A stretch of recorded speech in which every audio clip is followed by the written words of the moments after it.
The night had started as any other, routine and uneventful. I was halfway through my shift as a 911 dispatcher when the call came in. The kind of call that makes your skin crawl, though you can't explain why.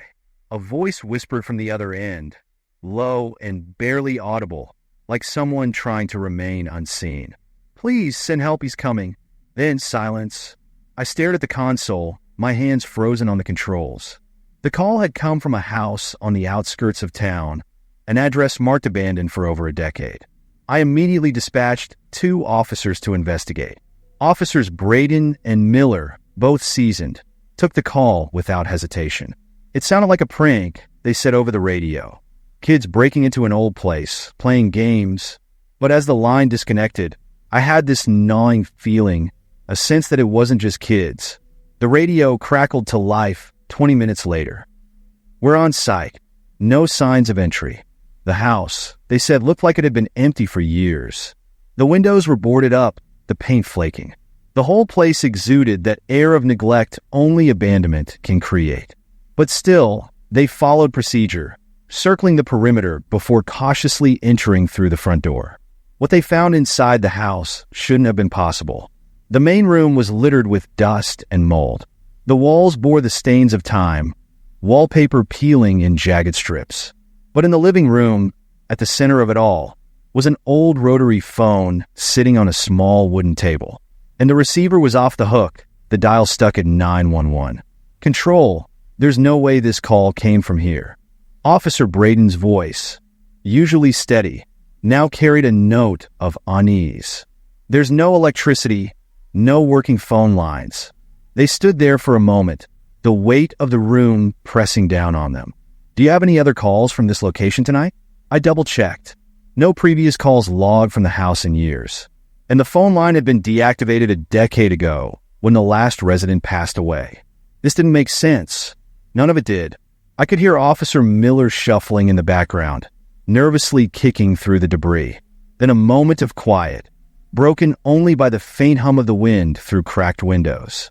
I leaned closer to the radio, sensing their unease growing. Braden Miller confirmed status. "Are you?" Then Miller's voice, sharp and out of breath. "We need to leave. Now." They radioed that the place was clear, though something didn't sit right with either of them. They began their exit, stepping out into the cool night air, when Officer Braden's personal phone rang. He froze, staring at the caller ID. The call was coming from the same house, the one he'd just left. He answered it, reluctantly, his voice shaky now.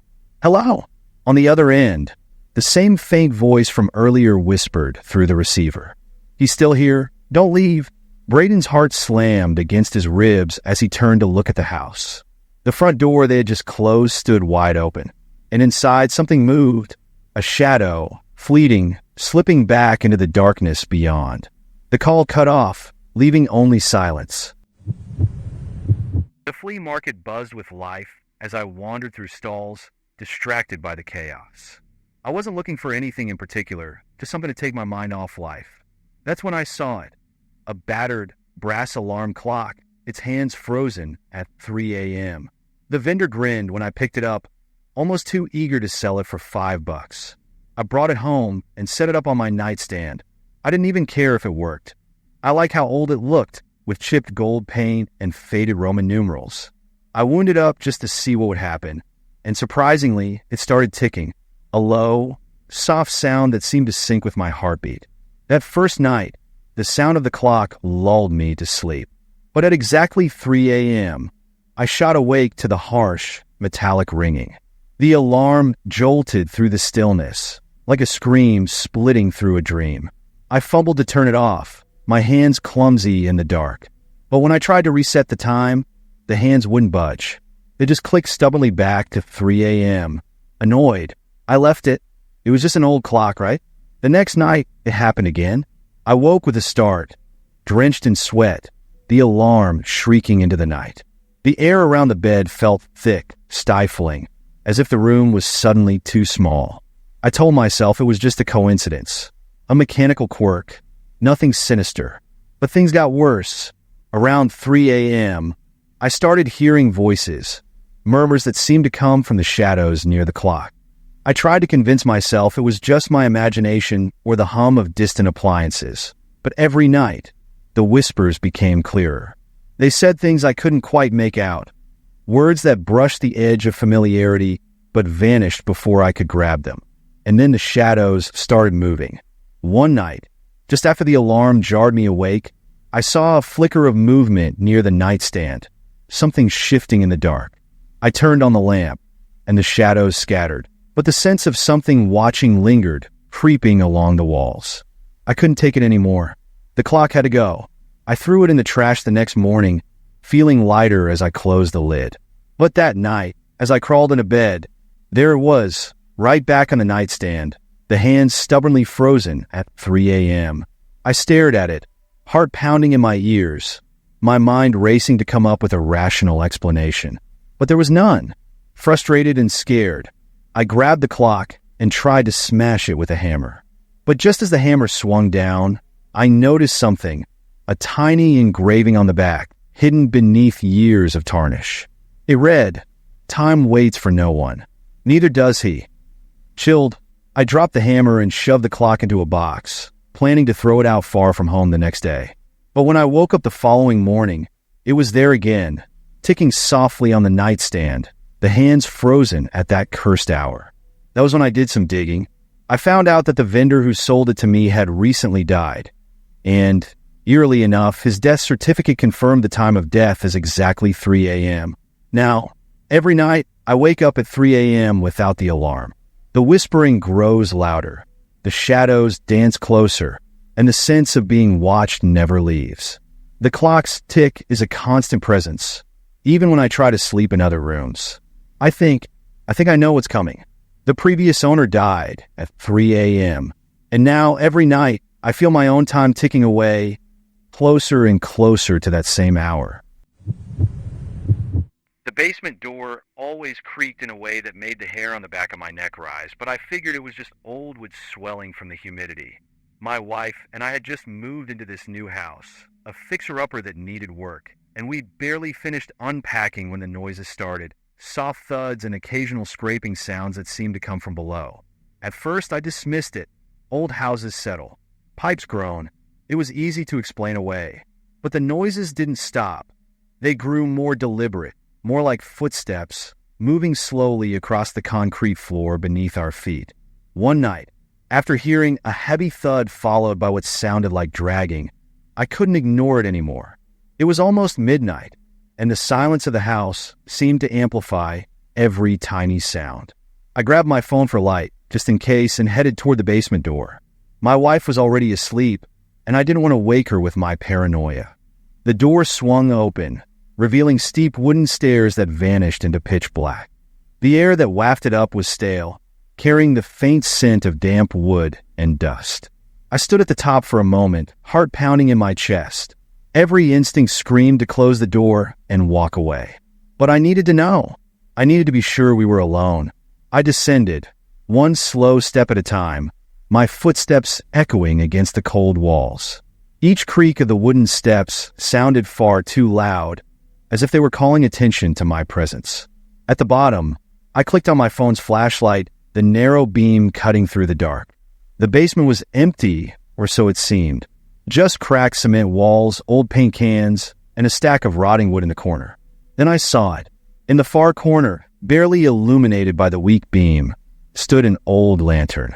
Its metal frame was rusted, and the glass was coated with grime. It looked ancient, as though no one had touched it for decades. I stared at it, confused. It hadn't been there the last time I checked the basement. Had I missed it? I stepped closer, and that's when I saw it, a silhouette, standing completely still in the farthest corner of the room. At first, I thought it was a coat rack or some stacked junk, but then the shape shifted. It moved just slightly, a small, deliberate twitch, as if waiting for me to notice it. The air became heavy, suffocating, and I felt my pulse in my throat. I froze. I couldn't make out its features, just a vague outline of a figure, tall and unervingly still. The longer I stared, the more certain I became that it wasn't an illusion. It was there, and it was watching me. Suddenly, the light on my phone flickered. In that brief moment of darkness, I heard a sharp intake of breath, like someone gasping quietly. I panicked, stepping back toward the stairs, my phone light struggling to stay on. I turned to run, stumbling up the stairs two at a time. Behind me, I heard the faint scrape of movement, something dragging across the floor, following. I slammed the basement door behind me and locked it, my hands shaking uncontrollably. When I finally calmed down enough to think, I told myself it had to be some junk casting a shadow. I almost convinced myself it was just my imagination. Almost. The next morning, determined to prove it to myself, I went back down with a proper flashlight. The lantern was still there exactly where I had seen it, but something was different. The lantern's glass, which had been clouded with dust, was now perfectly clean, polished as if someone had just wiped it down. But the part that chilled me to the bone was what I noticed next. The lantern had been unplugged from the wall. No power had run through it for over 10 years. And yet, when I picked it up, the metal was warm to the touch. I wasn't supposed to be in the old house. The boards groaned under every step, and the stale air carried the scent of forgotten years. But curiosity got the better of me. I had found the place during a weekend drive through the countryside, a Victorian-style house, half buried under ivy, with its windows shattered and doors slightly ajar. I ventured inside, telling myself I would only take a quick look. The rooms were dusty and cluttered, remnants of someone's life abandoned without explanation. In the corner of the study, I saw it, a yellowed envelope lying atop a desk, the flap still sealed but barely holding on. Something about it drew me in, and before I knew it, I was peeling it open. Inside was a handwritten letter, delicate cursive running across the page. The ink had faded in some places, but the words were still legible. I began reading, and that's when things started to feel off. The letter wasn't just any letter. It was addressed to me. It began with a warning. You should not have entered this house. If you are reading this, there is no time. My heart thudded painfully against my ribs. The handwriting was neat but frantic, like someone had written it in a hurry. The letter described events with eerie familiarity. Me parking my car down the road, walking through the front door, and standing here, reading this very letter. I felt my breath hitch. The walls seemed to close in as panic set in. The letter continued. There's only one way out. But you need to leave. Now. You won't have time to hesitate. I looked around the room, suddenly hyper-aware of the silence. My ears strained for any sound, a creak, a breath, anything. I couldn't believe what I was reading. How could the letter know everything I had done? I forced myself to keep going, each word pulling me deeper into an inexplicable dread. The writing became more urgent as it went on. Whatever you do, do not go upstairs. If you hear anything, do not stop. Leave now. Then it ended abruptly with the words, you won't have time to get out. I turned the letter over, expecting more, but the final page was gone. I searched the desk, the floor, everywhere I could, but the last page was missing. And then I heard it, soft footsteps coming from somewhere deeper in the house. Not the kind of sound you mistake for the house settling. These were deliberate, slow, and getting closer. My throat closed up, my body frozen in place.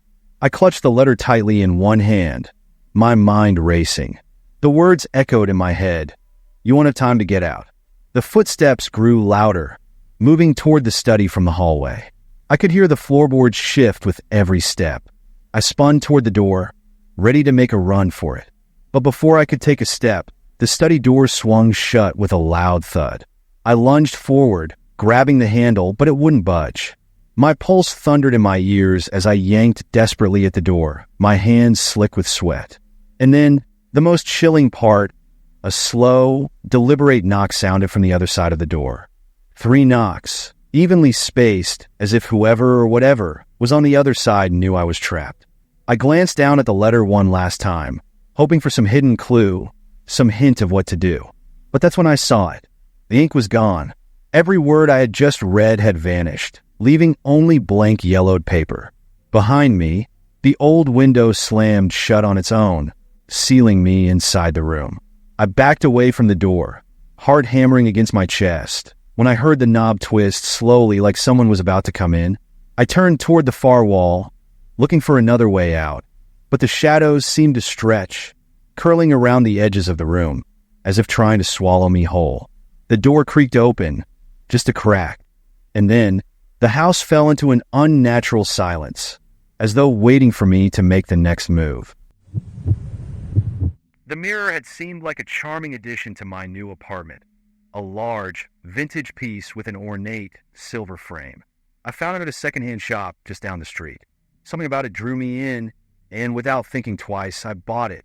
I placed it across from my bed, figuring it would make the small room feel a little bigger. But from the moment I set it down, I couldn't shake the feeling that it didn't belong there. The first night was when I noticed something strange. I caught myself in the reflection, brushing my hair, but the movement felt off. There was a lag, a fraction of a second where my reflection trailed behind me, as if struggling to keep up. My chest tightened, but I told myself it was just poor lighting or my imagination. That excuse worked for a while. The next night, I woke up around 2:45 a.m. It was the dead of night, the room bathed in shadow. For some reason, my gaze drifted toward the mirror. My reflection stood there, but something wasn't right. I was lying still in bed, but the reflection of me had moved just slightly. I could see my mirrored self shift, almost imperceptibly, as if it were breathing. Panic clawed at my throat, but I stayed perfectly still, my heart racing in my chest. I tried to rationalize it. Was I dreaming? Was my vision playing tricks on me in the dark? I blinked rapidly, hoping the illusion would disappear. But my reflection didn't blink back. It stood there, perfectly still, its eyes open and focused directly on me. I tried not to panic, shifting slightly under the blanket. As I moved, the reflection mirrored me, but just a beat too late. It was as if I was watching someone pretend to be me, someone who didn't quite know how to imitate me perfectly. That's when it started. I watched in paralyzed horror as the reflection slowly began to smile. A thin, unnatural grin that stretched across my face, my own face, but not mine. My skin prickled, a wave of cold fear washing over me. I wanted to move, to throw something over the mirror, but I was frozen, pinned by that too wide smile. And then the reflection moved on its own. It took a step forward, asterisk, asterisk toward the glass, toward me, asterisk, asterisk, even though I was still lying frozen in bed. The smile didn't falter as it leaned closer, pressing its palms flat against the inside of the mirror. I could see my reflection's breath fogging the glass, as if it were on the other side, waiting to step through. I couldn't breathe. My heart pounded violently against my rib cage as I stared at the impossible sight in front of me. This wasn't a dream. It was happening. In a blind panic, I lunged out of bed and grabbed the nearest object, a chair, and hurled it at the mirror. The glass shattered with a deafening crash, shards scattering across the floor. But instead of the wall behind it, I saw something else through the broken mirror. There was a small, dark room beyond the shattered glass. A hidden space, dusty and dim, as if it had been abandoned for years. And inside that space, the shattered reflection of me was still standing, now grinning wider, as if pleased. I stumbled back, gasping for breath, just as a sudden knock came from my front door. 3 hard knocks that echoed through the apartment. I rushed to open the door, desperate for any sense of normalcy. A police officer stood there, concern etched on his face. He told me they were investigating strange disappearances in the building, occupants who had vanished without a trace. And then he asked me a strange question. Did you bring in any old furniture recently? My heart sank. I mentioned the mirror, my voice shaky. The officer's expression darkened. That mirror, he said slowly, used to hang in the observation room across town. The tenants of that building, they never came back. As he left, I turned back toward the broken mirror, toward the room inside it. And that's when I saw it, my reflection, staring back at me from the other side, still smiling. And behind it, the shadows in that room began to move. When I first moved into the house, I was struck by how quiet the neighborhood was. Too quiet, really like the silence that feels more like a warning than peace. I thought it would be a perfect place to start over, but that feeling didn't last long. The crying began on my second night. At first, it was faint, just a distant whimper that barely registered. It came sometime around 2 a.m., just loud enough to pull me from sleep. I lay there, staring into the dark, wondering if one of the neighbors had a baby. But something about it felt wrong. The sound seemed too close, almost like it was inside the house. I told myself it was nothing. Maybe I'd imagined it, or it was just the sound of the wind playing tricks on me. I drifted back to sleep eventually, but the next night it happened again. This time, the crying was louder, more desperate. It sent a chill through me, tightening the knot of unease in my stomach. I got out of bed, the cold floorboards creaking beneath my feet, and checked every room in the house. But there was nothing. No baby, no neighbors outside, nothing at all. Just the echo of that eerie cry, filling the air like a phantom. The nights that followed were the same. Every night at the same time, 2 a.m., the crying would start again. It would build slowly, soft sobs escalating into heart-wrenching wails. And every time I tried to pinpoint where it was coming from, it seemed to shift just out of reach. It was driving me insane. The sound clawed at my nerves, making it impossible to sleep, impossible to think. Then, one night, I noticed something I hadn't seen before. A small closet tucked behind the bedroom door, almost hidden from view. I could have sworn it hadn't been there when I moved in. With trembling hands, I opened it. The air inside was stale, thick with dust, and a faint scent of mildew clung to the walls. At first, the space seemed empty, just an old and used storage area. But in the corner, tucked beneath a pile of old blankets, I saw it. A doll. It was a worn, porcelain thing, its face cracked in places, with faded blue eyes that stared unblinkingly ahead. The crying seemed to get louder the moment I touched it, as if the sound was somehow tied to the doll itself. I yanked the blankets away, revealing more of the doll's fragile body. And that's when I noticed the disturbing detail. It had a speaker embedded in its chest. I flipped it over and found a small switch at the back. It was in the off position. A chill ran down my spine. I switched it on and waited. Silence. No crying, no noise at all. How was it making that sound every night? I put the doll back in the closet, shut the door, and sat on my bed, trying to make sense of it. Maybe it was some old malfunction, some glitch in the wiring, or the remnants of a recording from the past. But something gnawed at the back of my mind, a growing dread that the answer was much worse. The next morning, I asked my neighbors if they knew anything about the previous tenants. One of the older residents hesitated before telling me a little girl used to live in the house. She disappeared one night, vanished without a trace. Her parents claimed they heard her crying in the house for days after she was gone, but when the police arrived, they found nothing. Nothing except the doll. That night, I waited for the sound, and at exactly 2 a.m., it began. The same sorrowful wails, seeping through the walls and filling every corner of the house. But this time, it wasn't coming from the closet. It was coming from right behind me. I turned slowly, heart pounding in my chest. The doll was on the bed, sitting upright, its cracked blue eyes locked onto mine, and it was smiling. It was nearly 2 a.m., and the highway stretched out in front of me, endless and empty. I had been driving for hours, the night pressing down heavily on the road as my headlights carved a narrow path through the darkness. Every time I blinked, my eyelids seemed to grow heavier, and the hum of the engine started to lull me toward dangerous sleep. Then I saw her, a figure standing on the shoulder of the highway, illuminated in my headlights for just a second.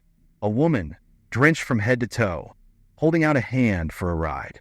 I didn't usually pick up hitchhikers, but something about the empty stretch of road and the sheer loneliness of the night made me pull over. She climbed in silently, sitting in the back seat. Her clothes clung to her, as if she had just climbed out of a river, and her hair dripped onto the seat like a slow metronome. I glanced at her in the rearview mirror, but she avoided my gaze, staring out into the night. "Where are you headed?" I asked. No response. Just the soft sound of water dripping from her clothes, the quiet hum of the tires on the wet road, and the rhythmic thud of my heart. The silence became suffocating. I cleared my throat, trying to keep myself awake. But she never spoke, never shifted, just sat there, rigid and distant, as if waiting for something. After a while, I glanced in the mirror again, only to find the back seat empty. My stomach dropped. I slammed on the brakes, skidding slightly on the slick road, and twisted around in my seat. No one was there. The back seat was soaked, though, and a dark, wet stain spread across the fabric where she had sat. A knot of fear tightened in my chest. I told myself I must have been tired. So tired I hallucinated the whole thing. But the wet stain on the seat didn't evaporate. It stayed there, cold and heavy, like the lingering presence of someone who had just been there moments before. I pressed on, driving faster now, wanting to reach the next town and shake off the unsettling encounter. After about 30 minutes, I pulled into a small roadside diner, hoping a cup of coffee would steady my nerves.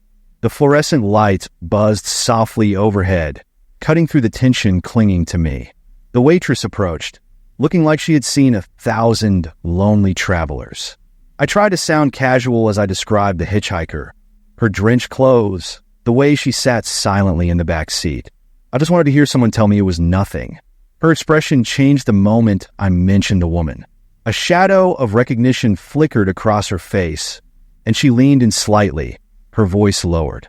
"You're not the first to see her," she said quietly. "A woman fitting that description. She disappeared a few years ago, right on this highway." She glanced toward the windows, where the rain still drizzled softly against the glass. "They found her car submerged in a river near here, but she was never found." My pulse quickened. The wet stain, the silence, the eerie familiarity of her presence. It all started to make sense, but in the worst possible way. I drained the last of my coffee and rushed outside, my mind racing. When I reached my car, the wet stain was still there, darker now, as if freshly soaked. And then my phone buzzed, a notification. I unlocked the screen to see an incoming call. The caller ID displayed nothing but a single word: unknown. With shaking hands, I answered, pressing the phone to my ear. The faint sound of water sloshing greeted me, followed by a soft voice. "Thank you for the ride," she whispered, and the line went dead. I stood there in the rain, staring at the empty highway, and from the corner of my eye, I thought I saw her, just for a moment, standing at the edge of the road, waiting for her next ride. Yeah. The lake was calm that evening, a smooth sheet of glass reflecting the fading orange sky. My girlfriend, Lily, and I had decided to go camping, hoping for a weekend escape from the noise of the city. We pitched our tent at the edge of the lake, right on a patch of soft grass beneath a cluster of trees. The location was perfect, isolated, peaceful, and miles away from anyone. We stayed up late, sitting by the fire, roasting marshmallows, and listening to the gentle lap of the water against the shore. It was one of those moments where everything felt just right until it didn't. At some point during the night, the crackle of the fire died down and the air grew colder. We zipped ourselves inside the tent and drifted off to sleep, lulled by the gentle sounds of nature. I woke up suddenly disoriented, my skin prickling with unease. Something wasn't right. The tent felt strange. It sagged slightly to one side, as if someone had been messing with it. I reached over for Lily, but she stirred and groaned, half asleep. "What's wrong?" she murmured. I couldn't put my finger on it, but every instinct in me screamed that something was off. I unzipped the tent slowly, poking my head outside. The night air felt heavier than before, dense and quiet, like the forest itself was holding its breath. That's when I noticed it. The tent had shifted. We had pitched it near the water, but now it stood several feet farther back, closer to the tree line. I felt my stomach drop. There was no way we had moved it. "Lily," I whispered, panic rising in my voice. "Did you move the tent?" She sat up groggily, her brow furrowed. "What? No. Why would I?" The grass beneath the tent was flattened, as if we had just set it up again, but that didn't make any sense. I scanned the area with the flashlight, my heart racing. Our backpacks were scattered across the ground, along with our shoes and some of the food we'd packed. But the worst part was the footprints. They were everywhere, dozens of them, circling the tent, all identical, and they weren't ours. My throat tightened as I followed the pattern. The prints were deliberate, moving around the tent in strange, overlapping loops. Someone or something had been walking around us while we slept. "Lily, we need to leave," I said, trying to keep my voice steady. But my hands were trembling as I packed up, throwing everything into our bags without care. Lily was wide awake now, panic flickering in her eyes. We both knew we hadn't seen anyone else near the lake, not for miles. There shouldn't have been anyone out here but us. As we frantically gathered our things, I noticed something else, a second tent. It stood only a few feet away from where ours had been, set up exactly the same way. Did we bring two tents?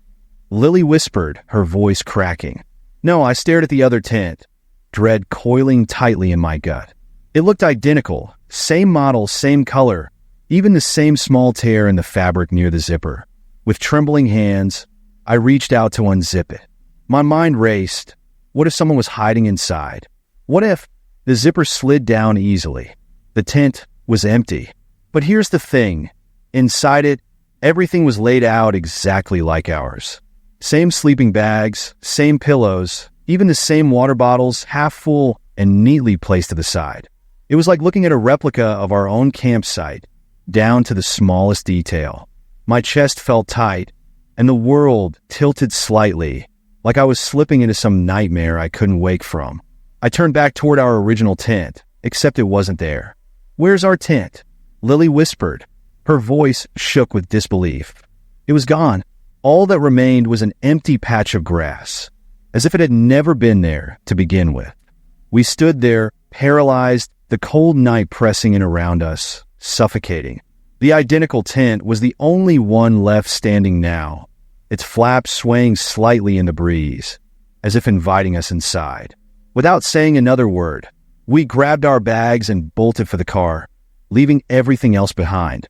The forest seemed darker as we ran, the trees pressing closer, as if trying to swallow us whole. When we reached the car, gasping for air, I glanced back toward the lake one last time. There were two tents again, side by side, and one of them was ours. It started with little things. Lights flickering in the apartment next door, footsteps echoing in the hallway at odd hours, and the distant click of a door opening and closing. At first, I thought nothing of it. I figured the new neighbor must be someone who kept to themselves or worked odd shifts. But something felt off. I live in a small building where it's hard not to notice who's coming and going. Yet, I never once saw the person who lived next door. No deliveries, no visitors, just the occasional sound of movement late at night. Curiosity got the better of me, so I started watching. The door to the apartment only opened after midnight, just a crack, and then it would close as if someone had slipped inside. It always happened when the hallway lights were dim, just shadows moving through the gloom. One night, I sat by the peephole in my door, determined to get a glimpse of the person. I pressed my eye to the small lens, the cold metal digging into my skin, and waited. At exactly 2 a.m., I heard the faint click of their door unlocking.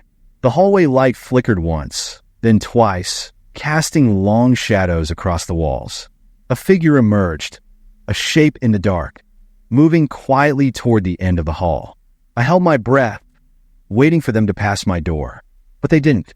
Instead, they stopped directly outside my apartment. I felt the hair on the back of my neck rise. There was no knock, no sound, just the presence of someone standing there, silently waiting. I leaned closer to the peephole, my heart racing, but the hallway was empty. No one was there. For a moment, I thought maybe I had imagined it. Maybe the exhaustion was making me see things. But then the handle of my door jiggled. Someone was trying to get in. I froze, every muscle in my body tense. The sound of the handle twisting back and forth filled the silence, slow and deliberate. I stepped back, my chest tightening with fear. When I finally gathered the courage to look through the peephole again, the hallway was still empty. But the door next to mine stood wide open now, its dark interior yawning like a mouth waiting to swallow me. The handle of my door gave one last desperate twist and stopped. Whoever it was, they were gone. I didn't sleep that night. I sat on the couch with every light in the apartment on, waiting for the first sign of morning. As soon as the sun rose, I called the building manager. I asked if he knew anything about the person in the apartment next to mine. His response sent a cold wave through me. What neighbor? I told him about the noises, the figure in the hallway, the door opening and closing every night. But he insisted no one had lived there for years. He even sent maintenance to check. When they opened the apartment, it was empty, dust-covered floors, furniture wrapped in plastic, no sign of anyone ever being there. I felt sick. There was no explanation. I knew what I'd seen, what I'd heard. But the worst part? That night, as I lay in bed, the sound came again. 3 slow knocks, right outside my door. When I checked the security camera feed from the hall the next morning, my blood ran cold. It showed nothing. The hallway had been empty all night. Yet the knocks still came. And when I tried to open my own front door that morning, the locks had been turned from the inside. I wasn't alone last night. I was road weary by the time I pulled into the small, run-down motel just off the highway. The flickering neon sign promised cheap rooms, and that was good enough for me. All I wanted was a few hours of sleep before getting back on the road. The lobby smelled like stale coffee, and the receptionist barely glanced up as he handed me the key to room 107. Nobody in the next room, he mumbled, almost as if preemptively dismissing any noise complaints. I didn't think much of it at the time. The room was basic. Bed, nightstand, cracked TV. The air smelled faintly of mold, and the walls looked thin enough to punch through. But it didn't matter. I was too tired to care. I dropped my bag by the door, kicked off my shoes, and collapsed onto the bed. It was just past midnight when the sounds began. A soft, muffled thumping from the wall. It started slow, like someone knocking gently, but it grew louder and more erratic as the minutes ticked by. I shifted in bed, trying to ignore it, but the noise burrowed into my mind. I sat up, listening more closely. The sound was coming from the room next door, room 108. But the receptionist had said no one was staying there. The knocking stopped abruptly, leaving a heavy silence in its wake.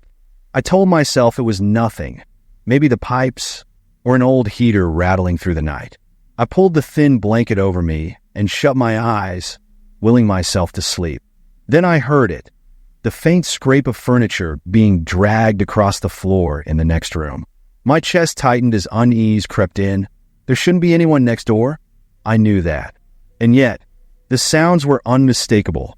Footsteps, the shuffle of something heavy moving across the room, a quiet thud. I sat up, heart pounding. The thin wall between the rooms seemed to amplify every noise, making it feel like someone was just on the other side, inches from where I lay. I reached for the room phone, but my hand froze halfway. What would I even say? The receptionist already told me there was no guest next door. Just as I decided to leave it alone, the door to room 108 clicked open. I held my breath, straining to hear. Soft footsteps echoed outside my door, slowly moving past my room and into the night. I shot out of bed, heart racing, and crept toward the window. I peered through the thin curtain, just in time to see a man stepping off the motel porch, disappearing into the darkness beyond the parking lot. His clothes were soaked, clinging to him as if he had been caught in a storm, but there hadn't been any rain. The way he moved was wrong, slow, deliberate, as if each step took an enormous effort. I waited until the figure vanished into the night, then cautiously opened my door. The cold night air hit me as I glanced toward room 108. The door was slightly ajar, swaying gently on its rusty hinges. I stepped closer, a knot of fear twisting in my stomach. I pushed the door open. The room inside was empty. Bare mattress, dust-covered floor, no sign of anyone. But the worst part? My belongings were scattered across the room. My bag, my shoes, my phone, everything from my room had been tossed across the floor of room 108, as if someone had gone through them, looking for something. I backed out of the room, slamming the door shut behind me, heart hammering in my chest. I sprinted back to my room, locking the door and pressing my ear to the thin wall. Silence. When I confronted the receptionist in the morning, he stared at me with a confused expression. "No guest in room 108, he said again, frowning. "There hasn't been anyone in that room for months." I checked out immediately, throwing my bags into the car. But as I pulled out of the parking lot, I couldn't shake the feeling that someone was watching me, just out of sight. In the rearview mirror, I thought I saw a shadow moving behind the motel door. The door to room 108. The apartment smelled of fresh paint and dusty air, the kind of scent that clings to new beginnings. My family and I were excited to settle in, unpacking boxes and making the space our own. It felt like a new chapter, a fresh start in this old building. But it wasn't long before we found them, the photos. A small stack of dusty, black and white pictures tucked away in a drawer beneath the kitchen sink. They were old, faded at the edges, with the kind of gloss that suggested they'd been printed decades ago. At first, they seemed harmless, just pictures of a family who might have once lived here. Parents smiling stiffly, children playing in the park, holiday gatherings around a small Christmas tree. But then, one of the photos stopped me cold. In the center of the image stood us, me, my partner, and our son, standing in front of the same apartment door we had just moved through, smiling as if we'd lived there for years. My chest tightened as I flipped the photo over.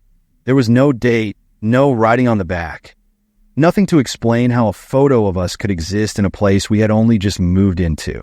I told myself it must be a coincidence. Someone who looked just like us, some strange trick of fate. But that was only the beginning. A few days later, things started disappearing. Little items at first, a sock, a key, one of my son's toys. At first, we blamed the move. Things always get lost in the shuffle of unpacking. But then we found another photo. It showed our apartment exactly as it was now. Only it looked more lived in, cluttered. We were in this photo too, but something was wrong. We looked tired, worn out, almost older. I felt a gnawing unease take root in my chest. It didn't make sense. The photo seemed to capture us in a moment that hadn't happened yet. And the way we looked in the picture, it was as if the weight of living here had drained the life from us. The days dragged on, and the photos kept appearing. Each one showed us growing more haggard, our expressions more haunted, our bodies thinner, the apartment messier. And with each new photo, more things in the real world would go missing. One morning, I woke up to find the hallway mirror gone. Not just removed, gone, as if it had never existed. My partner insisted we'd never hung a mirror there, but I knew we had. The unease swirled deeper, an oppressive weight pressing down on me. Then came the final photo. It was different from the others. In this one, the apartment was empty, completely bare, as if no one had ever lived there. And scrawled at the bottom of the photo, in shaky handwriting, were 4 words. They will not return. A cold shiver ran down my spine as the walls of the apartment seemed to close in. The air felt thicker, heavier, like we were running out of time. That night, I searched every drawer, every closet, trying to find any clue, anything that could explain what was happening. My partner thought I was losing it, but I couldn't stop. I knew we were missing something, some detail that could make this nightmare make sense. And then, as I was going through an old box in the closet, I found it. The very first photo. It was the same apartment, empty just like the last photo, but this one was taken years ago, long before we moved in. And there was one more thing. In the background, faint but unmistakable, I saw a shadowy figure. Someone standing in the corner of the room, watching. I dropped the photo, my hands trembling. That shadow, it hadn't been in any of the other photos. At least not until now. And then I realized every time I found a new photo, the angle had shifted slightly. Someone had been taking them from inside the apartment. The next morning, the apartment felt wrong. Too quiet, too still, as if the air itself had been waiting for us to notice something. That's when I found the final clue. Our family photo album was missing. All of our memories, all the photos of us from before we moved here gone. I stood in the center of the room, surrounded by the growing emptiness, wondering if we'd ever really existed at all. We thought it would be fun. A midnight exploration of the old, abandoned school on the outskirts of town. I went with a couple of friends, Jacob and Sarah, who were always up for something a little reckless. The school had been closed for over a decade, its windows boarded up, the playground swallowed by weeds. No one talked about it much, just another forgotten building left to rot. We snuck in through a broken window at the back, the glass crunching beneath our shoes as we slipped inside. The air was heavy, damp, and stale. Our flashlights cast thin beams through the dusty darkness. illuminating rows of desks and peeling posters on the walls. It was the silence that got to me first. Schools are supposed to feel alive, filled with the chatter of kids, the scuff of sneakers on linoleum, the hum of fluorescent lights. But this one was still, too still, like the building itself was holding its breath. We wandered through empty classrooms, our flashlights flickering over chalkboards smeared with old lessons. Every sound we made echoed unnaturally, like the walls were amplifying even the slightest whisper.